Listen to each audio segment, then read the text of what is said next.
आम्हाला बालनाट्य सादर करण्याची संधी मिळते आणि तुम्ही सगळे एकत्रितपणे इथे आला त्याबद्दल मी खरोखरच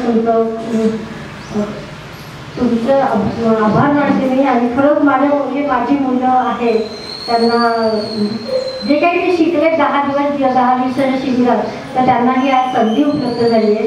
तर त्यांच्या पाठीवरती तुमची कौतुकाची थाप नक्कीच पडेल याची मला खात्री आहे. आपण आता सुरुवात आपली झालेलीच आहे कारण आपण आता रामाची आरती रामाचे सगळ्या देवाचा आपण अक्षय तृतीयेच्या निमित्ताने आपण सगळ्या देवांचं नामस्मरण केलेलंच आहे. आणि आज आपण तुळशी पूजन आणि दीपक पूजन या दोघांनी मिळून आपण आपल्या कार्यक्रमाला सुरुवात करतोय. अध्यक्ष आणि प्रमुख पाहुण्यांमध्ये लाभलेल्या आहेत त्या आहेत आरती कुलकर्णी. त्यांना मी विनंती करते की त्यांनी आधी तुळशीला पाणी घालून आपल्या कार्यक्रमाला शुभेच्छा द्याव्या.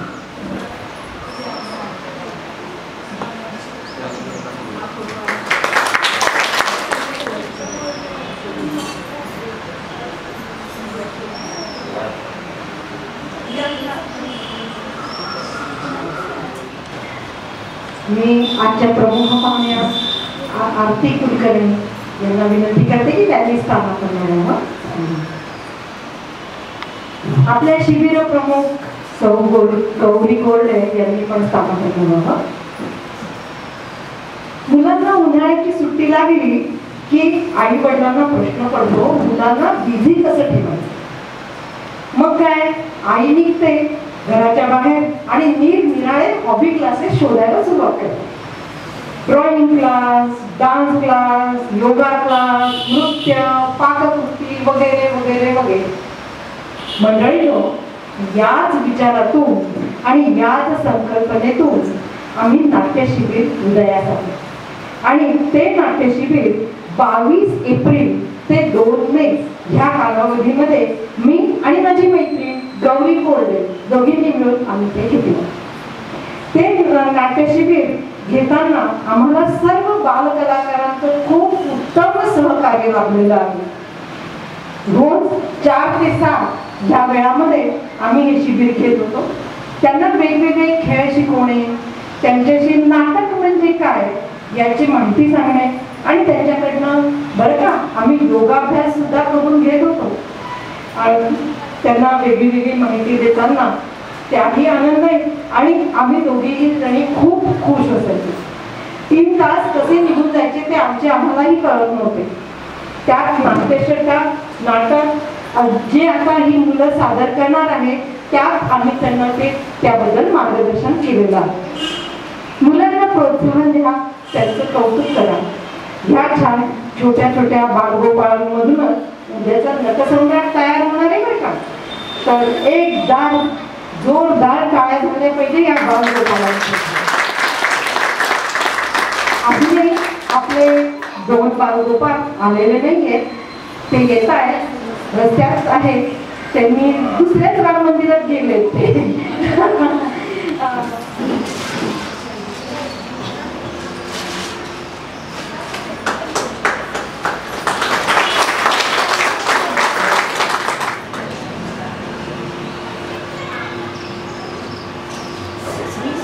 मोठं व्यक्तिमत्व लाभलेलं आहे, बहुआयामी व्यक्तिमत्व लाभलेलं आहे. सौ आरती राघव कुलकर्णी ह्या मेडिकेअर ग्रुप ऑफ कंपनीच्या संचालिका आहेत. नंतर त्यांचे सदस्य आणि माजी district literacy chair rotary club of Thane, उपाध्यक्ष तेजस्विनी महिला मंडळ, कार्याध्यक्ष महाकवी कालिदास प्रतिष्ठान ठाणे, केंद्रीय जिल्हा साहित्य संमेलन समन्वय कोकण मराठी साहित्य परिषद ठाणे. त्यांना अनेक पुरस्कारांनी सुद्धा त्या पुरस्कृत झालेल्या आहेत. ठाणे महानगरपालिका ठाणे गौरव पुरस्कार 2016, कोकण मराठी साहित्य परिषद वाङ्मयीन कार्यकर्ती पुरस्कार, वझे केळकर महाविद्यालय मातृ सन्मान पुरस्कार. विविध क्षेत्रातील कामगिरीबद्दल 200हून अधिक सन्मान चिन्ह त्यांना लाभलेले आहेत.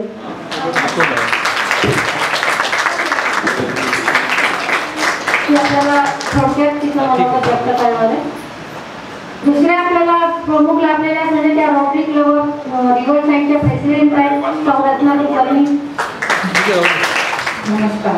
आत्ताच आपण रामाची आरती म्हणली तर आपण पहिल्यांदा रामाचा गजर करूया.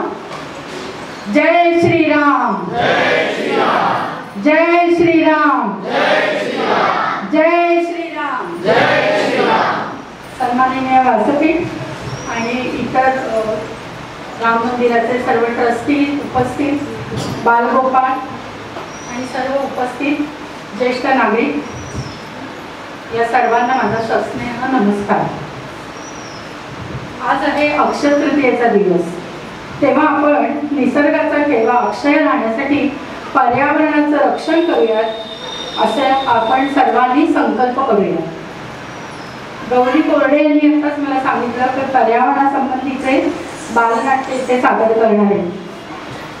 अगदी योग्य असा विषय त्यांनी निवडलेला आहे. मुलांनो, पर्यावरण म्हणजे काय तुम्ही शिकलात का आता? सांगा कोणीतरी. परी अधिक आवरण म्हणजे पर्यावरण, आपल्या सभोवती असलेलं हे वातावरण आहे, त्याला आपण पर्यावरण म्हणतो. आणि हे पर्यावरण प्रदूषण मुक्त करण्यासाठी आजपासूनच आपण चांगल्या सवयी अंगी बांधल्या पाहिजे. आणि आपल्या निसर्गाने आपल्याला इतकं भरभरून दिलेलं आहे की त्याची जपवणूक आपण सर्वांनी करूया. कराल ना एवढं सगळे बालगोपाळ आणि इतरही.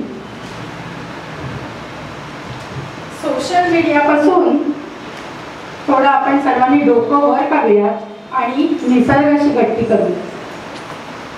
ऋण दरिद्रचे फेडूया आणि एक झाड तरी लावूया. पण हे झाड नुसतं झाड लावायचं नाही, तर त्याचं आपण पालकत्व पण स्वीकारलं पाहिजे आणि त्याची जपवणूक केली पाहिजे, निगा राखली पाहिजे. तसेच आपले मनाचे प्रदूषण आपण कसं काय प्रदूषण मुक्त करू शकतो, तर त्यासाठी सर्वांनी स्वतःला एक चांगली सवय लावून घेतली पाहिजे, ती म्हणजे वाचनाची. वाचायला तर वाचायला माहिती आहे तुम्हाला, त्यामुळे वाचनाची आवड निर्माण केली पाहिजे स्वतःमध्ये. त्यामुळे अवांतर वाचन केलं पाहिजे. मनाचं प्रदूषण तुमचं नक्कीच त्यामुळे होणार नाही. पर्यावरण जनजागृतीच्या निमित्ताने पर्यावरण गाथा या पुस्तकाचं प्रकाशन आम्ही मागच्या वर्षी केलं. आमचे अक्षरमंच सामाजिक सांस्कृतिक प्रतिष्ठान ही गेले 20 वर्ष हे कार्य करत आहे. त्याच्या 6 शाखा आहेत. मेन शाखा आहे कल्याणला, कल्याण, उल्हासनगर, डोंबिवली, ठाणे आणि आता पुणे आणि नाशिक इथे ही शाखा झालेली आहे. आणि या नाशिक या शाखेची मी अध्यक्ष म्हणून सध्या कार्यरत आहे. आमच्या संस्थेतर्फे थोडंसं आमच्या संस्थेविषयी सांगते.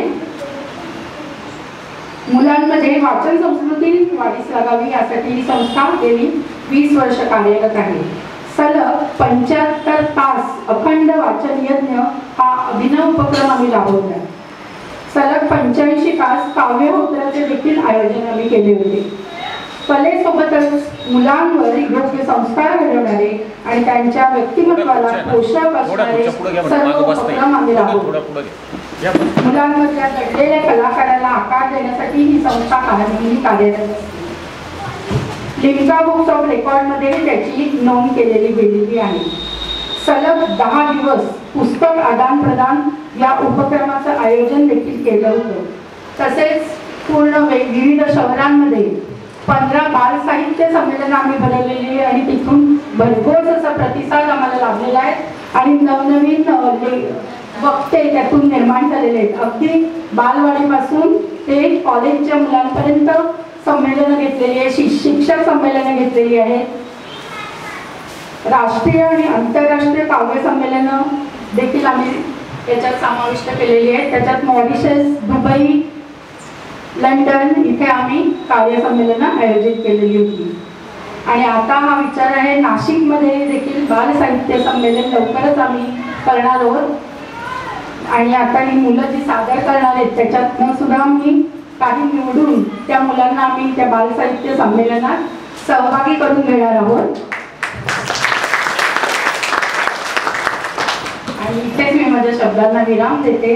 मला इथे बोलवल्याबद्दल सर्व ट्रस्टींचे, गौरी आणि तसेच रत्ना इथे पण आभार मानते. धन्यवाद.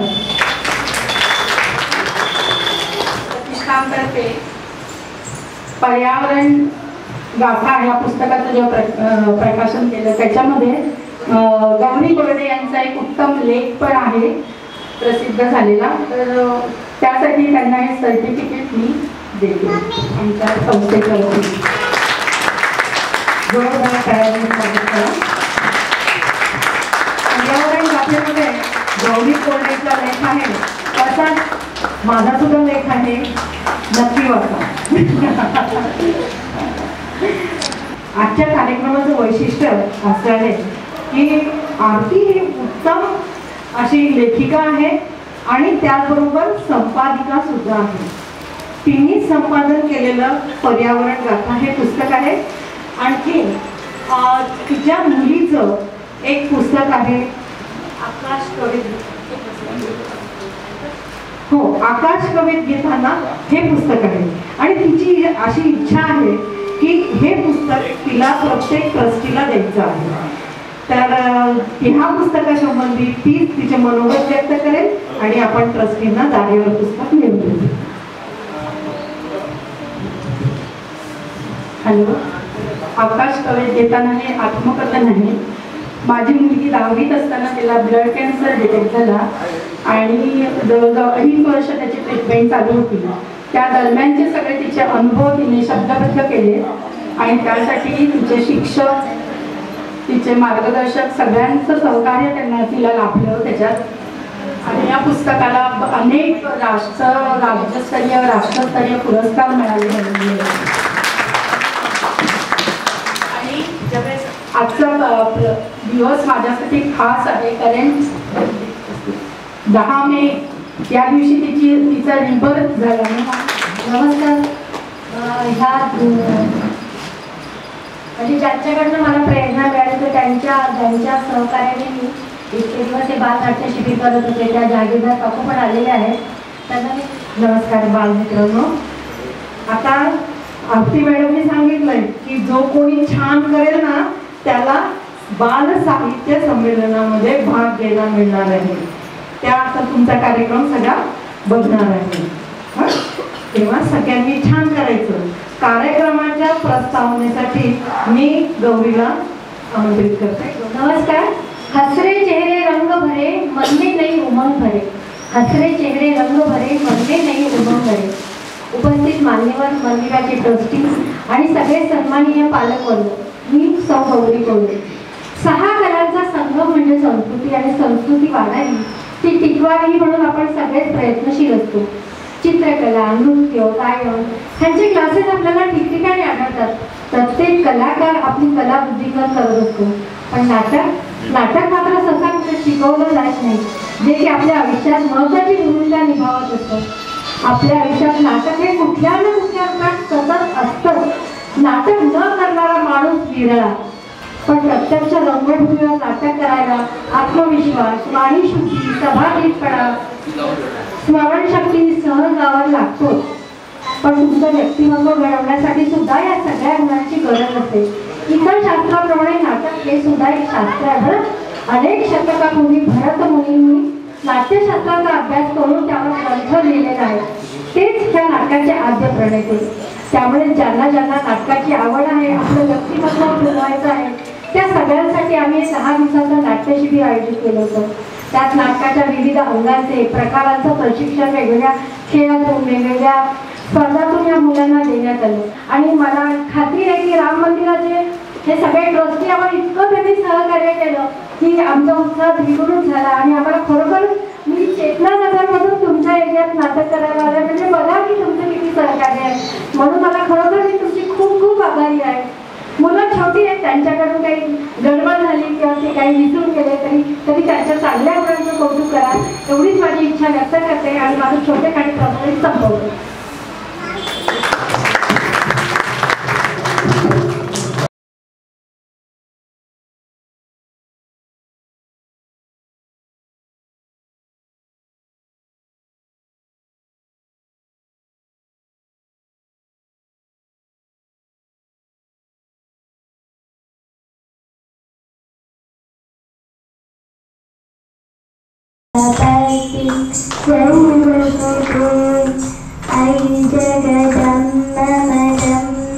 I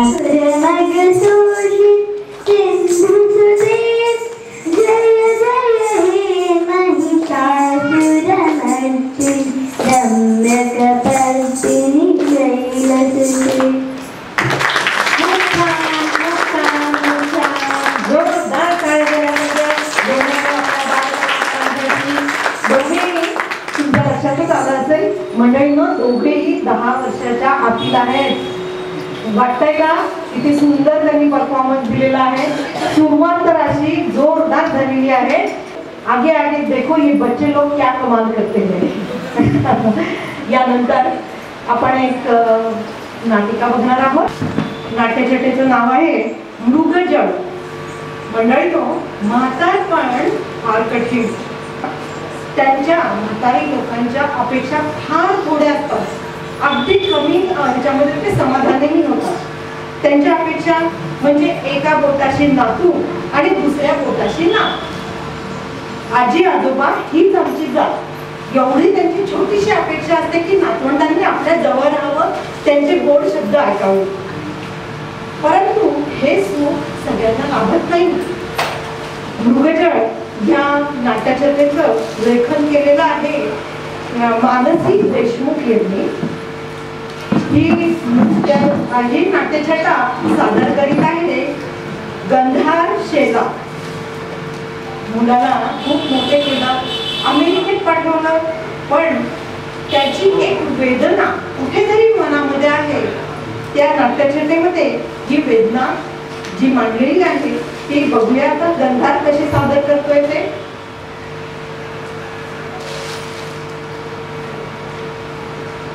नको नको नको, मला काही बोलायचंही नाही आणि काही ऐकायचंही नाही. तुम्हाला हौस असेल ना तर तुम्ही बोल, तेवढं बोल, पण मला काही सांगू नका. मला वाटतं की झकमांनी यांनी आता सॉफ्टवेअर इंजिनियर केलं ते. त्यापेक्षा कुठल्या ठिकाणी ते तारकुंडा नाही तर कुठल्या कसा एवढंच बनवलं असतं ना तर ते परवडलं असतं मला. पण तुम्हाला मोह पडला ना त्या विदेशातल्या नोकरीचा, डॉलर्समध्ये येणाऱ्या खुशखुशीत पगाराचा, त्या धोका आपल्या कर्माची कळत. अगं त्याचं जाऊ दे, तू तरी नको विसरूस बस का तूही विसरलीस. मंडळी काय सांगायचं, मी तहसीलमधला साधा काढतो. माझी आवडती काय आणि किती असणार, तरी मी एकच काय टाकू दिला, त्याला पोटाला टाचे देऊन शिकवलं. पहिल्या वर्षाच्या म्हणजे इंजिनिअरिंगच्या बरोबर अगदी लाखभर भरायचे होते. त्यावेळी केलेल्या उसळी केल्यासाठी 5 वर्ष घराबाहेर मुंबापुरीत पडलो, वावरलो. एवढी काट कसर केली की रस्त्याने जाताना हॉटेलचा स्वादही नाकात जाऊ नये इतके ते मारून टाकले. पण पंखात बळ येताच पाखरू पिलासह उडून गेलो अमेरिकेला. घरात फक्त मी आणि माझी बायको निशब्द वापरत ना नातवाचे बोल ना लेकासुद्धा चालवले. आता काय म्हणता, त्याच्या त्या आलिशान फ्लॅटवर जायचं राहिला.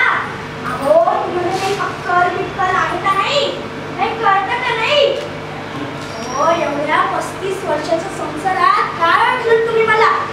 आजवरच्या आयुष्यात कोणाच्या रुपयाचाही निंदा नाही मी. आणि आता जीवनाच्या सांजरी पोराच्या फ्लॅटवर जाऊन राहिला. अहो त्या फ्लॅटच्या वास्तुशांतीच्या वेळी सुनबाई काय म्हणायचं आता आठवतंय ना. आठवतंय, आठवत नसेल तर मी सांगतो. ती म्हणाली हवं तर आत्ता तुझ्या आईबाबांना राहू दे, पण माझ्याही आईबाबांना कधी राहूसं वाटलं ना तर त्यांनाही राहू दे. आठवलं का, त्याचा अर्थ माहिती का. आता मीच सांगतो मीच सांगतो. म्हणजे कधीही तिचे आईबाबा येतील आणि आपल्याला घर खाली करून द्यावं लागेल की जास्ती ठेवून त्या घरात राहायचं. हो त्यापेक्षा आपलं हे घर कोणता छप्परच बरं, निर्धास्त झोप तरी येते. तिथं त्यांनी दरमहा पाठवलेल्या लाख रुपयांपेक्षा मला माझी 10,000ची पेन्शन मोलाची आहे. म्हणजे तुला मोह पडला असेल ना तर जा तू अमेरिकेला, बसवून देतो तुला विमानात. जा तू पण जा, तिथे आजी आई सासू म्हणून जा आणि कामवाली म्हणून राहतो. माझी काही हरकत नाही.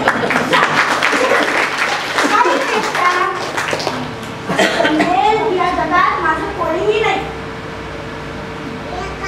गरज पडली तर वृद्धाश्रमात जाईल, पण अमेरिकेला जाणार नाही तर त्याच्या फ्लॅट मध्ये राहणार नाही. कळलं मंडळी. तुम्हाला सांगतो. आपल्या जीवनात सगळ्यात फसवी फंपा खोटारडी कुठली गोष्ट असेल ना तर ती म्हणजे नाटक. अगं गोळी, अहो पाणी.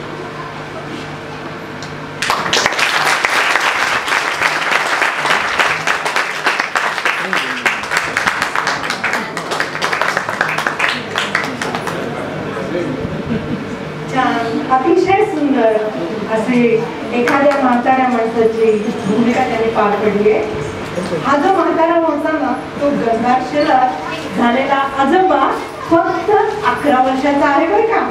आणि त्याची कला बघा कुठेही कमी नाही पडला. याचा कार्यक्रम आपण घेऊन येणार आहोत एक जुगलबंदी. मुलांनो, आपली खरी जात कोणती असा जर प्रश्न विचारला तर तुम्ही काय सांगाल? आपली खरी जात कोणती हा जर प्रश्न विचारला तर तुम्ही काय सांगाल? माझी जात माणूस. माणूस म्हणून मी जगलं पाहिजे. खुदा, राम, येसू हे सारे एकच आहे. आता ही जी जुगलबंदी सादर होणार आहे ना तिचे बोल आहेत हीच आमची प्रार्थना. सादर करीत आहे आर्णवी पत्की, कथक आणि तनिष्का लिटे ही भरतनाट्यम. या रूपामध्ये आपण प्रार्थना ऐकणार आहोत. हीच आमची प्रार्थना.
आणि आर्णवी तू पण घे.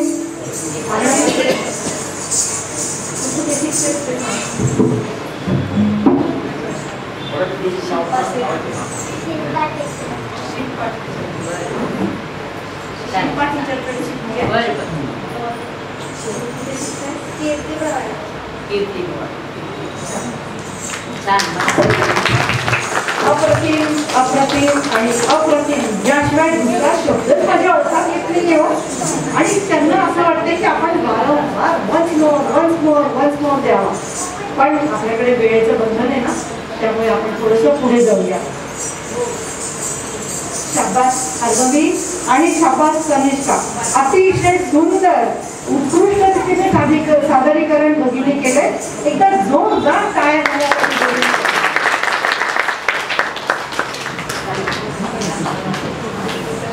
पुढचा आमचा गडी तयार आहे बरं का.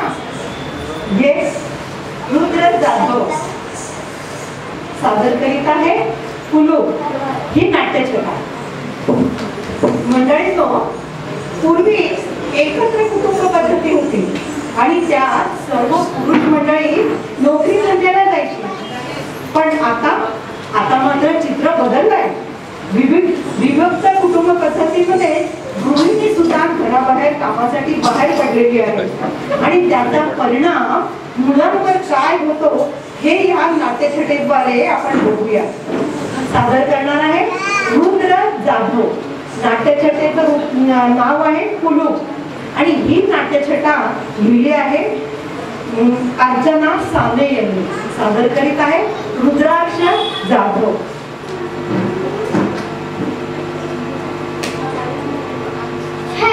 आधी तुझे दर्शन करे बाबा. शाळेतून दमन भागून यावं वाटतं माझी वाट पाहत उभी असेल. नाहीतर बाबा पेपर धरून काय ना माझी वाट पाहत असते. पण कुठलं काय आणि कुठलं काय बघावं तेव्हा सदा कदा मीच जायचं. शेजारच्या कंपनीकडे जायचं. किल्ली मागणी बरं त्या काकूही बिचाऱ्या थकलेल्या. मुलगी येते उठणार चावी देणार. मला केवढं वजन झालेलं असतं दप्तराचं आणि भुकही जाम लागलेली असते. वाटतं आईच्या हातचे गरम गरम पोहे खावे. आज शाळेत घडलेल्या गमती सांगावं. बाईने मला कशी शाबासकी दिली ते सांगावं. पण एवढं कुठलं भाग्य माझं. बघावं कुलूप राजे तुमचं दर्शन बरं. हा तुम्हाला बघून बघून मला तुमचं रूप जगत सगळं पाहतंय. सांगू तुमचा नंबर डोळे झाकून. तुमच्या उजव्या कोपऱ्याचा रंग झिजून उडलाय बघ. म्हणे कृष्णा स्पेशल 711 ज्या बैठा ठेवा मी तुला बघून बघ. उलट तू बिचारा आमच्या सगळ्यांचं सामान. सॉरी हा मी तुला उगाचच बोललो. पण काय करू रे, आम्हा सगळ्या नोकरी करण्याच्या आई बाबांच्या मुलांना रोजच दूरदर्शन घडतं बघ. आणि कधी कधी असं जागा होतो बघ. तू बिचारा आमच्या सगळ्यांचं सामान सांभाळत असतो. आमची वाट पाहत असतो. आम्ही सगळे घरी आलो ना तुझं रूप उगाचच असं उजळल्यासारखं वाटतं. चला कृष्णा स्पेशल 711 आम्हाला आज समजलं.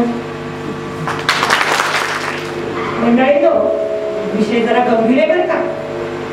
मुलांची व्यथा पाहिली की अगदी असं वाटतं नको ती नोकरी. बायकांनी मुले सांभाळावं, त्यांना मोठं करावं, त्यांना सुसंस्कृत करावं आणि त्यांच्या भावना समजून घ्याव्या. छान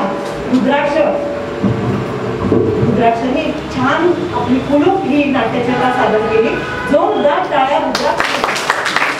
आमच्या शिबिरातला सर्वात छोटा आणि बच्चू, त्याला आम्ही बच्चू म्हणलो बरं का. तुमच्या नाट्यछटेत त्याचं नाव आहे बच्चू म्हणून. तो आता डान्स सादर करणार आहे. पास नहीं तो फेल. पास नहीं तो फेल करणार ना.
आमचा हा बच्चा छोटासा न लाजता न घाबरता छान डान्स केलाय. त्यांनी त्याच्यासाठी एकदा जोरदार टाळ्या.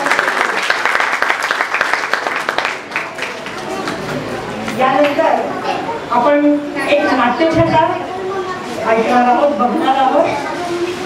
नाट्यछटेचं नाव आहे ताई. म्हणून ही ताई कशी घुसली आहे ते बघूयात. ताई ह्या नाट्यछटेमध्ये नाट्यछटेचे लेखन केलेलं आहे सौ पेंडसे यांनी. ताई झाली आहे अर्णवी पत्की.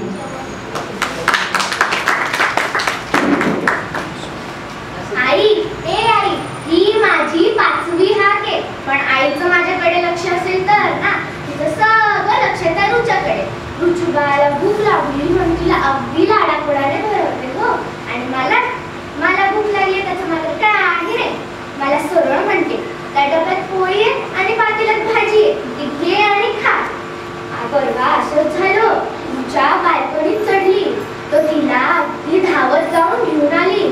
आणि मी चढले तर मला सणसणीत धपाटा. बरं ओरडते कशी, कार्टे ताई झालीस ना तू, तरी त्या आडीची अक्कल नाही. खाली पडलीस तर काय करायचं. आईचा असा राग येतो ना मला. आधी सगळी जण म्हणायचे तुमच्या घरी बाळ येणार, ताई होणार. पण ताई झाल्यानंतर बाळाला हात लावू नको, बाळाला उचलू नको, बाळाला पाडशील, बाळाची मान मोडशील. अहो, मी जर बाळाला घ्यायचंच नाही तर बाळाला आणलंच कशाला.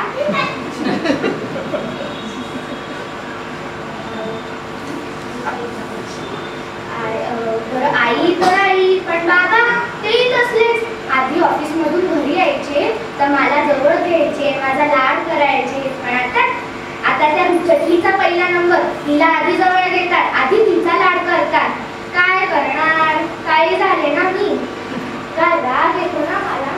मी परवा विचारच केला, आई बाबांना सांगूनच टाकावं मला बाळ नको आणि काय नको, तुम्ही तिला परत पाठवून द्या डॉक्टर काकांकडे.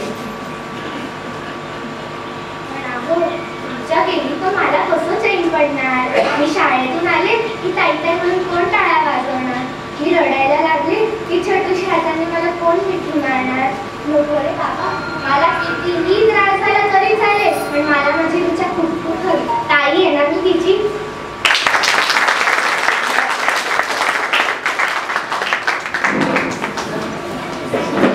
छान छान. अर्णवी खूपच सुंदर रीतीने ताई तिने रंगवली आहे. तिच्या भावना आपल्या सगळ्यांपर्यंत पोहोचल्यात ना. मग एकदा जोरदार टाळ्या झाल्या पाहिजे. पुढच्या नाट्यछटेचं नाव आहे बालकुडी. ही आमची छोटीशी बालकुडी चिमुकली तनिष्कासाठी परत एकदा जोरदार टाळ्या. बालकुडी ह्या नाट्यछटेचं लेखन केलं आहे राधिका लिमये यांनी. ऐकूया या बालकुडीचं काय म्हणणं आहे. वाटलं मला ऐकून उठवणार. कालच लग्न झालेली नवी मामी तिच्या शेजारी जेवायला बसावं असं वाटून आहे का मला. मी पळत पळत आले आणि तिच्या शेजारची जागा पटकवली. तर एका काकूंना ऐसपैस जेवायला बसायचं होतं. उठवलं मला तिथून. का? कारण नेहमीच तो ही आहे बालकुडी. मावेल ती एखाद्या कोपऱ्यातल्या पानावर.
बोलला.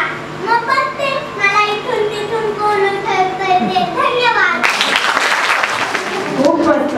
तुम्हाला प्रत्येक कार्यक्रमाला असं म्हणावंसं वाटत असेल मनाकडून की वन्स मोर. पण आपल्याकडे वेळेचं बंधन आहे ना. आम्ही नक्की हे डबल कार्यक्रम करायला तयार असतो, पण तुम्ही बसायला तयार आहात का? मग मुलांना असं बारीक राहणं चालू आहे का? नाही. मग आज कोणी भाजी पोळी खाल्ली आहे सांगा बरं, हात वर करा. कोणी खाल्ली आहे भाजी पोळी? मोठ्या वरती हात केला पाहिजे. रोज सकस आहार जेवणे गरजेचं असतं आणि भाजी पोळी शिवाय त्याला पर्याय नाही. मग आईला काय सांगायचं? नको पिझ्झा, नको बर्गर, नको पिझ्झा, भाजी पोळी हवी मला. मग सांगाल ना आई ना. आणि रोज डब्यात काय मिळणार? भाजी पोळी मिळणार. तुमचा कार्यक्रम आहे बालनाट्य. तो सादर करायला आमचे सगळे बाल कलाकार येणार आहेत. यात सगळे बाल कलाकार आहेत, सगळ्यांचे मिळून हे बालनाट्य आहे. थोडंसं मी बोलते बालनाट्याविषयी. बालनाट्य बसवलं खरं नाही, पण आमचे सगळे बालगोपाल मधूनच सगळे कोणी सुट्टीवर गेलं म्हणजे आमचे जे प्राणी दिसत आहेत ना हे सगळे नौखे आहेत बरं का. जुने पक्षी उडून गेले, जुना ससा उडून गेला. सगळे हे नवीन आहेत, त्याच्यामुळे थोडंसं सांभाळून घ्या. कारण काय नव्हतं आजच उभे राहणार आहेत, कारण सुट्ट्या लागल्या आणि 2 तारखेला शिबिर संपलं. त्यामुळे बरेच जण सुट्टीवर निघून गेलेले आहेत. तर जंगलात जे राहिले ते आमचे प्राणी आहेत. नाटकाचं नाव आहे प्राण्यांची पिल्लं आणि माणसांची मुलं. आजकाल आपण बघतोय की जंगलं सगळी नष्ट होत आहेत, पाणी भूजलाचा स्तर खालावतोय, पावसाचं प्रमाण कमी झालेलं आहे आणि त्या ह्याच्यामध्ये प्राण्यांची काय अवस्था होत आहे आणि माणसं त्यांना किती त्रास देतात हे आपण या छोट्याशा नाटकीतनं बघणार आहोत. बालमित्रांनो, अगदी लक्षपूर्वक नाट्यछटा बघायची आहे आणि ऐकायची सुद्धा आहे. यातून तुम्हाला काय संदेश मिळतो हे मी नंतर विचारणार आहे बरं का. ऐकाल ना? मग बाहेर गेली ती आई पण देवाची बाहेर गेली. काय करावं आता? माझ्या मित्रमैत्रिणींना खेळायला बोलवते. ए वासुदेव, ए अभिषेक, ए तनिष्का, या रे खेळायला. अगं पण आपण काय खेळायचं? ए आपण क्रिकेट खेळूया. Yes, cricket. ए नाही रे, क्रिकेट नाही खेळायचा. घरात क्रिकेट खेळलं की आई ओरडते. आपण आईलाही खेळूया. आम्ही चाललो. ए असं काय करता रे? माझ्या घरात खेळायचं म्हणजे मी म्हणेल तेच खेळायचं. बाई, तू म्हणशील तरच.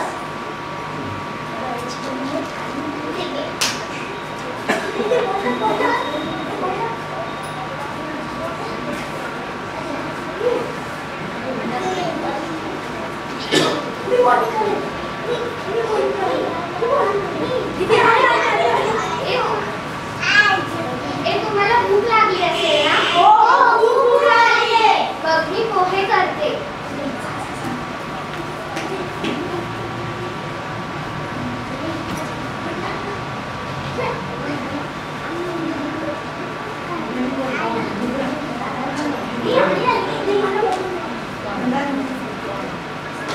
अभिषेक, घरात पोहे आहेत रे, पण लिंबू कोथिंबीरच नाही. आणून देशील का रे? ए जागबाई, मी नाही आणणार. ए असं काय करतोय अभिषेक? आईचं ऐकायचं असतं ना. बरं बाई, तुम्ही तसं घे 5 रुपये. 2 रुपयाची कोथिंबीर, 2 रुपयाचे लिंबू आणि 1 रुपये परत आणायचा. 1 रुपये नाही मिळणार. ते का बरं? कारण की 2 रुपयाची लिंब आणि 2 रुपयाची कोथिंबीर आणि 1 रुपये चॉकलेट. अभिषेक, जास्त चॉकलेट खाऊ नये, त्याने दात किडतात. तुझे सारखेच ना.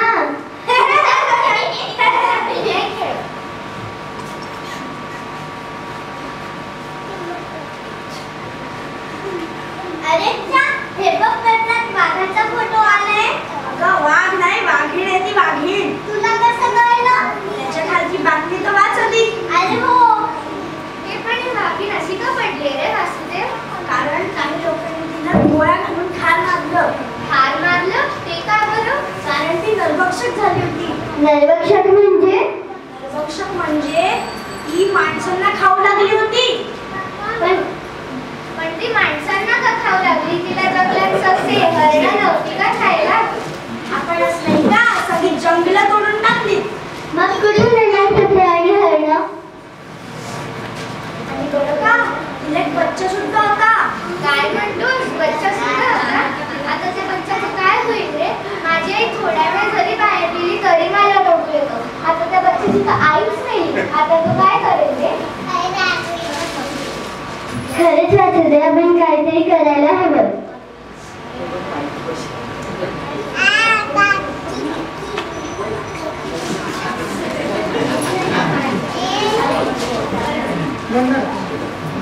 काय करू शकतो बरं आपण?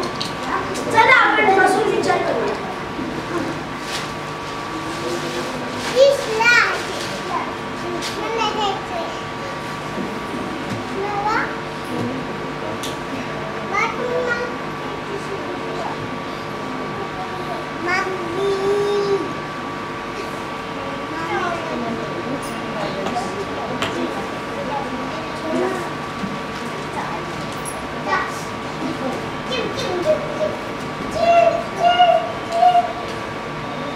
अरे थांब थांब थांब.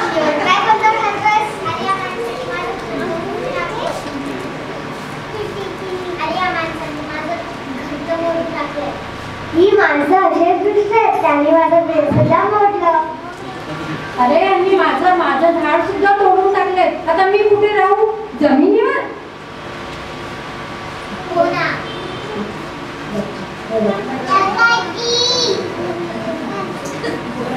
अरे ह्या बच्चाला काय झालं? ह्या बच्चाचा चेहरा एवढं का उतरलास? अरे बघ ना का गेली. अरे बघ ना का गेली. अजून त्याने माझं रडू नको. तसं कुठे गेली रे तुझी आई? मला म्हणाली तुला खाऊ आणते. अजून आली माझं तुला सांगू आज ना मी माणसांच्या वस्तूवर गेलो होतो तुला सांगू का आज मी ना माणसांच्या वस्तूवर गेलो होतो उडत तिथं ना आज ना ससुऱ्या, अरे आज ना मी त्या माणसांच्या वस्तीवर गेलो होतो उडत. तिथे काय बघितलं माहितीये का?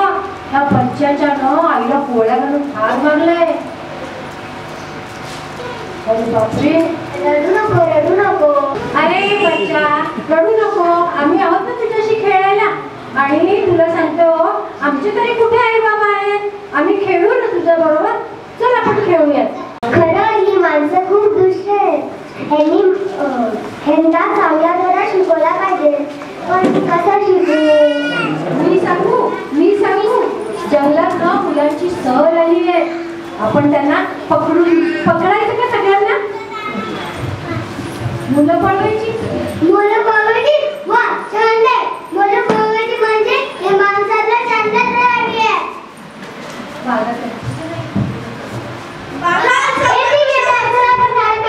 वाघाचा बच्चा, सिंहाचा छावा, हत्तीचं पिल्लू, चला आपण जंगलात बघू. वाघाचा बच्चा, सिंहाचा छावा, हत्तीचं पिल्लू, चला आपण जंगलात बघू.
बघ अरे हे सगळं तुम्ही काय करताय? आम्ही तुम्हाला पकडून ठेवलंय. पण आम्ही काय केलं? काय केलं? माझं घरटं कोणी मोडलं?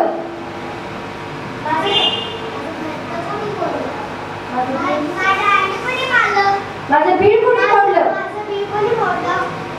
आणि जंगलातली झाडं कोणी तोडली? पण हे सगळं आम्ही नाही केलं. तुम्ही म्हणजे तुमच्या आई बाबाच ना, म्हणून आम्ही तुम्हाला पकडून ठेवलंय. असं असं आता आलं माझ्या लक्षात. पण तुम्हाला माहिती का मी ते कशासाठी आले होते? नाही नाही. चला तुम्हाला दाखवतो. अहो जंगल तोडल्यामुळे जे वाईट परिणाम झाले. अहो जे जंगल तोडल्यामुळे जे वाईट परिणाम झाले ना, ते आले असेल आमच्या लक्षात. जंगल तोडल्यामुळे हवा प्रदूषित झाली, पाऊसही कमी पडायला लागलाय, पशु पक्षी माणसांच्या वस्तीकडे येऊ लागले. म्हणून आम्ही इथे झाडे लावणार आहोत. तुम्ही लावणार ती एवढी एवढी रोपं? हो. आणि ती कधी वाढणार? आणि तोपर्यंत आम्ही कुठे राहायचं? तुम्ही आमच्या घरी राहा. येणार ना? हो. वाघाचं बच्चा,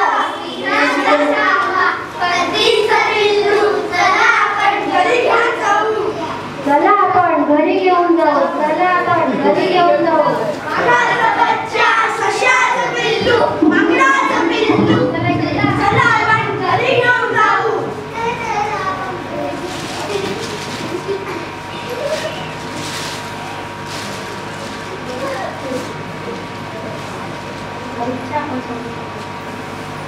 अरे आपण स्वप्न तरी पाहिलं. हो ना. शी, मला वाटलं आपण खरंच जंगलात गेलो.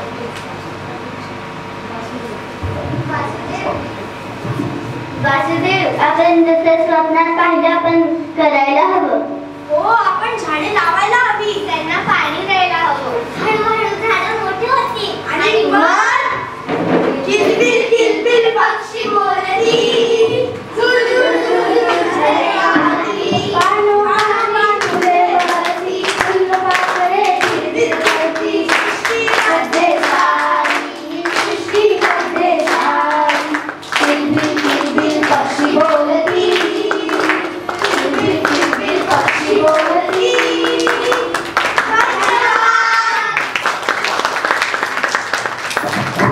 खूप छान, खूप छान.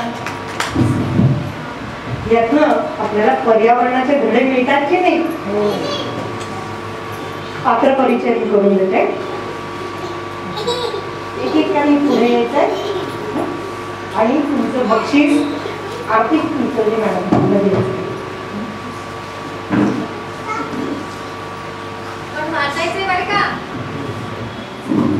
मुद्दाम तुम्हाला पर्यावरण गाथा हे पुस्तक त्यांनी प्रकाशित केलेलं त्यांनी तुमच्यासाठी आणलेलं आहे.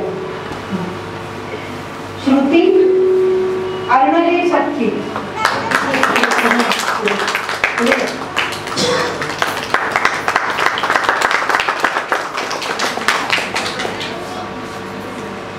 वासुदेव गंधार शेलार.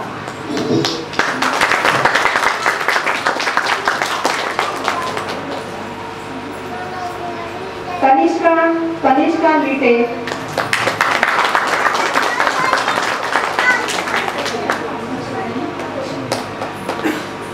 अभिषेक रुद्राक्ष जाधव. ससुला मनार शेख. माखड वैशाली.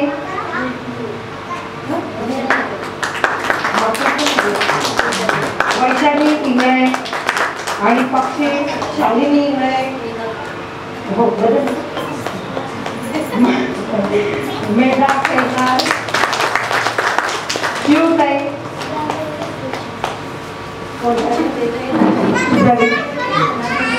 आणि सर्वात छोट्या भूमिकेत सर्वात छोट्या बच्चा आमचा निशांत पिंगळे.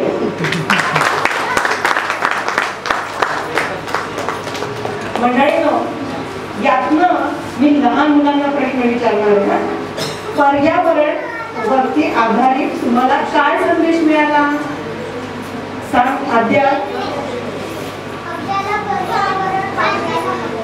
शाबास. पर्यावरण. अजून कोण सांगेल? कोण सांगू शकेल? जंगल तोड करायची का?